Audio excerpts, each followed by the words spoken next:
Welcome to the One Year Bible, August 17. The Old Testament reading, Nehemiah chapter 12, verse 27, through chapter 13, verse 31. For the dedication of the new wall of Jerusalem, the Levites throughout the land were asked to come to Jerusalem to assist in the ceremonies.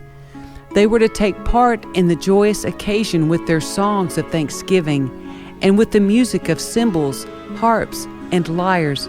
The singers were brought together from the region around Jerusalem and from the villages of the Netophathites. They also came from Beth Gilgal and the rural areas near Geba and Azmaveth, for the singers had built their own settlements around Jerusalem. The priests and Levites first purified themselves, then they purified the people, the gates, and the wall. I led the leaders of Judah to the top of the wall and organized 2 large choirs to give thanks. One of the choirs proceeded southward along the top of the wall to the dung gate. Hoshea and half the leaders of Judah followed them, along with Azariah, Ezra, Meshullam, Judah, Benjamin, Shemaiah, and Jeremiah. Then came some priests who played trumpets, including Zechariah, son of Jonathan, son of Shemaiah, son of Mattaniah, son of Micaiah, son of Zakur, a descendant of Asaph. And Zechariah's colleagues were Shemaiah, Azarel, Milalai, Gelalai, Mahi, Nethanel, Judah, and Hanani. They used the musical instruments prescribed by David, the man of God. Ezra the scribe led this procession. At the fountain gate, they went straight up the steps on the ascent of the city wall toward the city of David. They passed the house of David and then proceeded to the water gate on the east. The second choir, giving thanks, went northward, around the other way to meet them. I followed them, together with the other half of the people, along the top of the wall past the Tower of the Ovens to the broad wall, then past the Ephraim gate to the old city gate, past the fish gate and the Tower of Hananel, and on to the Tower of the 100. Then we continued on to the sheep gate and stopped at the guard gate. The 2 choirs that were giving thanks then proceeded to the temple of God, where they took their places. So did I, together with the group of leaders who were with me. We went together with the trumpet-playing priests, Eliakim, Maaseiah, Miniamin, Micaiah, Elionai, Zechariah, and Hananiah, and the singers, Maaseiah, Shemaiah, Eleazar, Uzzi, Jehohanan, Malchijah, Elam, and Ezer. They played and sang loudly under the direction of Jezrahiah, the choir director. Many sacrifices were offered on that joyous day, for God had given the people cause for great joy. The women and children also participated in the celebration, and the joy of the people of Jerusalem could be heard far away. On that day, men were appointed to be in charge of the storerooms for the offerings, the first part of the harvest, and the tithes. They were responsible to collect from the fields outside the towns the portions required by the law for the priests and Levites. For all the people of Judah took joy in the priests and Levites and their work. They performed the service of their God and the service of purification, as commanded by David and his son Solomon, and so did the singers and the gatekeepers. The custom of having choir directors to lead the choirs in hymns of praise and thanksgiving to God began long ago in the days of David and Asaph. So now in the days of Zerubbabel and of Nehemiah, all Israel brought a daily supply of food for the singers, the gatekeepers, and the Levites. The Levites, in turn, gave a portion of what they received to the priests, the descendants of Aaron. On that same day, as the book of Moses was being read to the people, the passage was found that said no Ammonite or Moabite should ever be permitted to enter the assembly of God, for they had not provided the Israelites with food and water in the wilderness. Instead, they hired Balaam to curse them, though our God turned the curse into a blessing. When this passage of the law was read, all those of foreign descent were immediately excluded from the assembly. Before this had happened, Eliashib the priest, who had been appointed as supervisor of the storerooms of the temple of our God, and who was also a relative of Tobiah, had converted a large storage room and placed it at Tobiah's disposal. The room had previously been used for storing the grain offerings, the frankincense, various articles for the temple, and the tithes of grain, new wine, and olive oil, which were prescribed for the Levites, the singers, and the gatekeepers, as well as the offerings for the priests. I was not in Jerusalem at that time, for I had returned to King Artaxerxes of Babylon in the 32nd year of his reign, though I later asked his permission to return. When I arrived back in Jerusalem, I learned about Eliashib's evil deed in providing Tobiah with a room in the courtyards of the temple of God.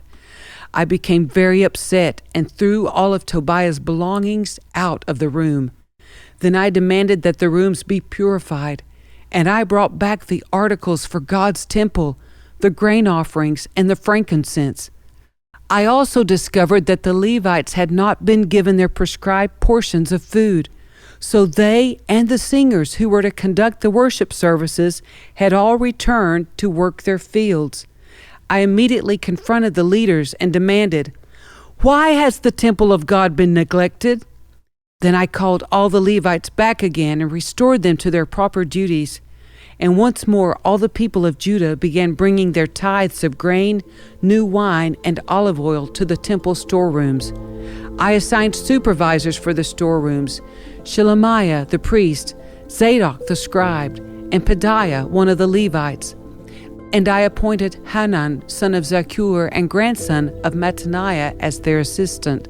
These men had an excellent reputation, and it was their job to make honest distributions to their fellow Levites. Remember this good deed, O my God, and do not forget all that I have faithfully done for the temple of my God and its services. In those days I saw men of Judah treading out their wine presses on the Sabbath.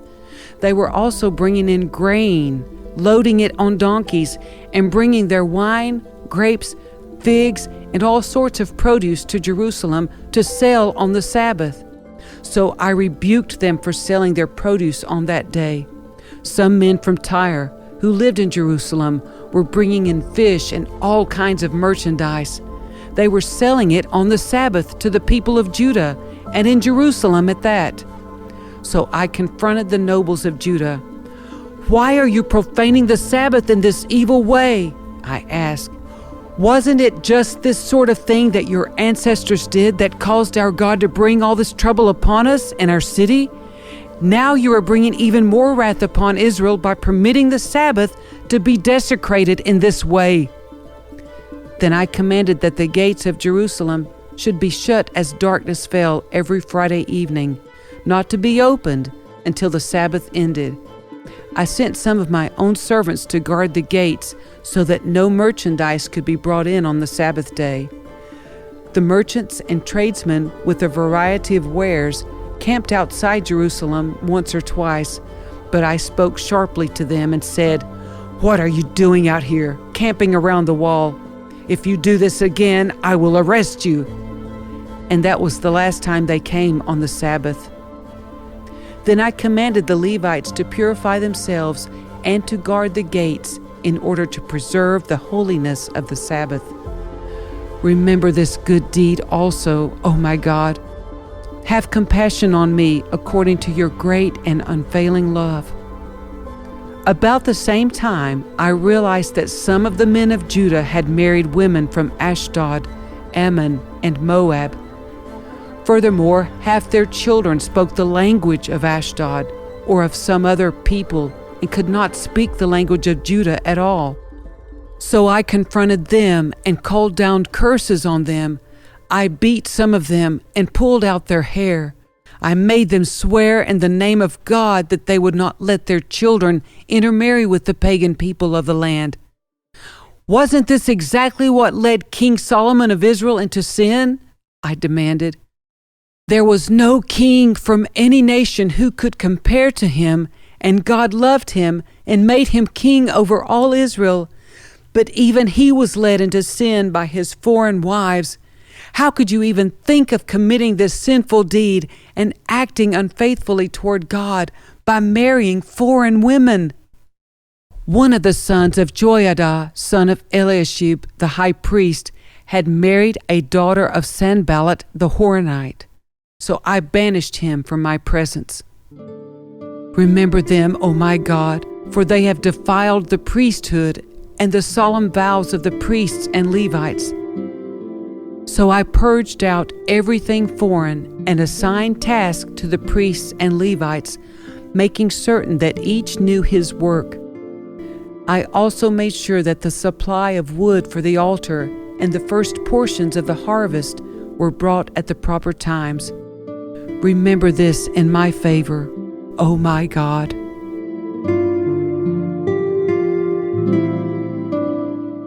The New Testament reading, 1 Corinthians chapter 11, verses 1 through 16. And you should imitate me, just as I imitate Christ. I am so glad that you always keep me in your thoughts and that you are following the teachings I passed on to you. But there is one thing I want you to know. The head of every man is Christ. The head of woman is man. And the head of Christ is God. A man dishonors his head if he covers his head while praying or prophesying. But a woman dishonors her head if she prays or prophesies without a covering on her head. For this is the same as shaving her head. Yes, if she refuses to wear a head covering, she should cut off all her hair. But since it is shameful for a woman to have her hair cut or her head shaved, she should wear a covering. A man should not wear anything on his head when worshiping, for man is made in God's image and reflects God's glory, and woman reflects man's glory. For the first man didn't come from woman, but the first woman came from man. And man was not made for woman, but woman was made for man. For this reason, and because the angels are watching, a woman should wear a covering on her head to show she is under authority. But among the Lord's people, women are not independent of men, and men are not independent of women. For although the first woman came from man, every other man was born from a woman, and everything comes from God. Judge for yourselves. Is it right for a woman to pray to God in public without covering her head? Isn't it obvious that it's disgraceful for a man to have long hair? And isn't long hair a woman's pride and joy? For it has been given to her as a covering. But if anyone wants to argue about this, I simply say that we have no other custom than this, and neither do God's other churches.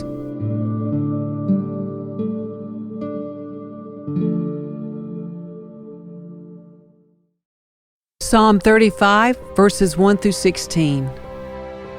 O Lord, oppose those who oppose me.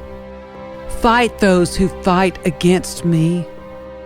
Put on your armor and take up your shield. Prepare for battle and come to my aid. Lift up your spear and javelin against those who pursue me. Let me hear you say, I will give you victory. Bring shame and disgrace on those trying to kill me. Turn them back and humiliate those who want to harm me. Blow them away like chaff in the wind, a wind sent by the angel of the Lord. Make their path dark and slippery, with the angel of the Lord pursuing them. I did them no wrong, but they laid a trap for me. I did them no wrong, but they dug a pit to catch me. So let sudden ruin come upon them. Let them be caught in the trap they set for me. Let them be destroyed in the pit they dug for me. Then I will rejoice in the Lord. I will be glad because he rescues me. With every bone in my body, I will praise him. Lord, who can compare with you? Who else rescues the helpless from the strong? Who else protects the helpless and poor from those who rob them? Malicious witnesses testify against me. They accuse me of crimes I know nothing about. They repay me evil for good. I am sick with despair. Yet when they were ill, I grieved for them. I denied myself by fasting for them, but my prayers returned unanswered. I was sad as though they were my friends or family, as if I were grieving for my own mother. But they are glad now that I am in trouble. They gleefully join together against me. I am attacked by people I don't even know. They slander me constantly. They mock me and call me names. They snarl at me.